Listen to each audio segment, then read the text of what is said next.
গড়মাৰীৰ জোৰশিমলীত ছমৰীয়া সমষ্টি ভিত্তিত মেগা স্বাস্থ্য মেলাৰ আয়োজন।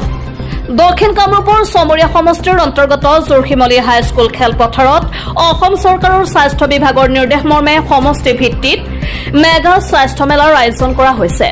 উল্লেখ্য যে বৃহস্পতিবাৰে ৰাতিপুৱা 9 বজাৰ পৰা আবেলি 4 বজালৈ বিনামূলীয়াকৈ মেগা স্বাস্থ্য মেলাখন চলি থাকিব বুলি স্বাস্থ্য বিভাগৰ বিষয়ববীয়াসকলে সংবাদ মাধ্যমৰ আগত জানিবলৈ দিয়ে।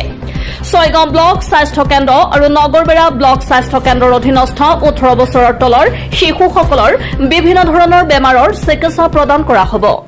আনহাতে 18 বছৰৰ ওপৰৰ ৰোগীসকলৰ বাবেও যিকোনো বেমাৰৰ চিকিৎসা কৰা হ'ব বুলি জিলা স্বাস্থ্য বিভাগৰ বিষয়াই জানিবলৈ দিছে। গুৱাহাটী চিকিৎসা মহাবিদ্যালয়ৰ লগতে অসমৰ কেইবাটাও চিকিৎসা মহাবিদ্যালয়ৰ অভিজ্ঞ চিকিৎসকসকলে চিকিৎসা প্ৰদান কৰিব।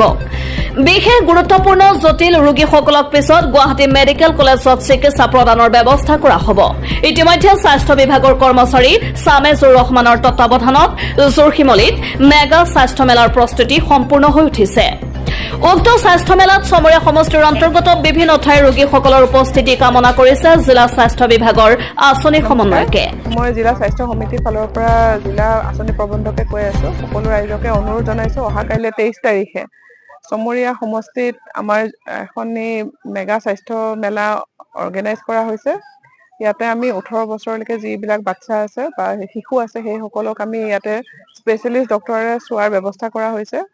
আমাৰ প্ৰাগজ্যোতিষপুৰ মেডিকেল কলেজ, এইমছ হওক বা আমাৰ নাৰায়ণা ছুপাৰ স্পেচিয়েলিটি হস্পিটেলৰ পৰা আমাৰ স্পেচিয়েলিষ্টসকল আহিব। তাৰ বাহিৰেও আমাৰ যিসকল 18 বছৰ ওপৰৰ মানুহ আছে তেখেতসকলো চোৱাৰ আমি ব্যৱস্থা কৰিছোঁ। আয়ুষ OPD থাকিব, জেনেৰেল MBBSৰ OPD থাকিব, ইয়াতে লেবৰেটৰী থাকিব আৰু মেডিচিন অলপৰ ব্যৱস্থা কৰা হৈছে। ইয়াতে মেইনলি এইটো স্ক্ৰিনিং কেম্প হ'ব। ইয়াৰ পৰা আকৌ গৈ পেলাই গুৱাহাটী মেডিকেল কলেজত তাৰ পিছৰ ট্ৰিটমেণ্টখিনি হ'ব। সকলো ৰাইজকে এইটো অঞ্চলৰ ছমৰীয়া অঞ্চলৰ সকলো ৰাইজকে মই অনুৰোধ জনাইছোঁ যাতে আপোনালোকে আহি এই মেলাখনত অংশগ্ৰহণ কৰে আৰু ইয়াতে যিবিলাক এতিয়া বৰ্তমান চলি আছে, ভালকে প্ৰিপেৰেশ্যনটো চলি আছে, তাৰ কাৰণে মই অৰ্গেনাইজাৰসকলকো ধন্যবাদ জনাইছোঁ যে আপোনালোকে ক্ষিপ্ৰগতিত কামটো কৰি আছে আৰু সকলো ৰাইজকে অনুৰোধ কৰিছোঁ আপোনালোকে আহি পেলাই অংশগ্ৰহণ কৰক। আপোনালোকৰ এইটো বহুত পিছপৰা ভিতৰুৱা অঞ্চল, ইয়াতে স্পেচিয়েলিষ্ট এনেকে কিজানি আজিলৈকে ইমানখিনি একেলগে অহা নাই। এটা হেল্থ কেম্পতে কাৰ্ডিঅ'লজি হওক, তাৰপিছত গাইনী হওক, পেডিয়াট্ৰিচিয়ান হওক, মেডিচিনৰ হওক, চাৰ্জাৰী হওক, এনেকৈ বিভিন্ন ধৰণৰ আহিব স্পেচিয়েলিষ্টসকল। তেখেতসকলক আপোনালোকৰ নিজৰ শিশুসকলক দেখুৱাওক আৰু বাকী যিসকল ডাঙৰ মানুহ আছে তেখেতসকলকো আহিব পাৰে, তেখেতসকলেও নিজক দেখুৱাব পাৰে। ৰাইজক